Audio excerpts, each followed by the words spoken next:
Hi மக்களே, welcome to my channel. இன்றைக்கி நம்ம சேனலில் என்ன பார்க்க போகிறோன்னு பார்த்தீங்கன்னா, mint lime with sugar can.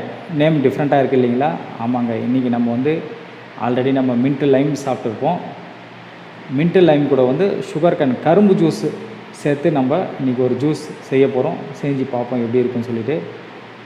இந்த மின்ட் லைம் நம்ம ஆல்ரெடி சுகர் போட்டு சாப்பிட்ருப்போம். இப்போ நம்ம சுகர் போடாமல் கரும்பு ஜூஸ் வச்சு செய்ய போகிறோம்.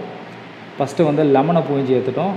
அடுத்தது பார்த்திங்கன்னா புதினா மின்ட்டு நம்ம ஆட் பண்ணிக்கிறோம். அது கூட பார்த்திங்கன்னா ஒரு கொத்து மின்ட்டை ஆட் பண்ணிவிட்டு ஃபஸ்ட்டு லெமன் ஜூஸையும் மின்ட்டையும் கிரைண்ட் பண்ணிக்கிறோம். ஒரு 2 மினிட்ஸ் கிரைண்ட் பண்ணிவிட்டு அதுக்கப்புறம் பார்த்திங்கன்னா அது கூட நம்ம இந்த வாங்கிட்டு வந்திருக்க கரும்பு சாறு வெளியில் தான் வாங்கிட்டு வந்தோம். பியூரான கரும்பு சாறு, ஐஸ்லாம் எதுவும் மிக்ஸ் பண்ணாமல் வெறும் கரும்பு சாறு மட்டும். அந்த கரும்பு சாறை ஆட் பண்ணி இப்போ நம்ம மறுபடியும் ஒரு 2 டைம்ஸ் கிரைண்ட் பண்ண போகிறோம். 2 மினிட்ஸ் கிரைண்ட் பண்ண பிறகு கூட இன்னும் கொஞ்சம் நம்ம தண்ணி ஆட் பண்ணிக்கிறோம். ஜூஸ் கன்சிஸ்டன்சி வரதுக்காக தண்ணி ஆட் பண்ணிக்கிறோம். தண்ணி ஆட் பண்ணி நம்ம இப்போ கிரைண்ட் பண்ணியாச்சு. இப்போது அந்த ஜூஸை ஃபில்ட்ரு பண்ண போகிறோம். ஃபில்ட்ரு பண்ணியாச்சு.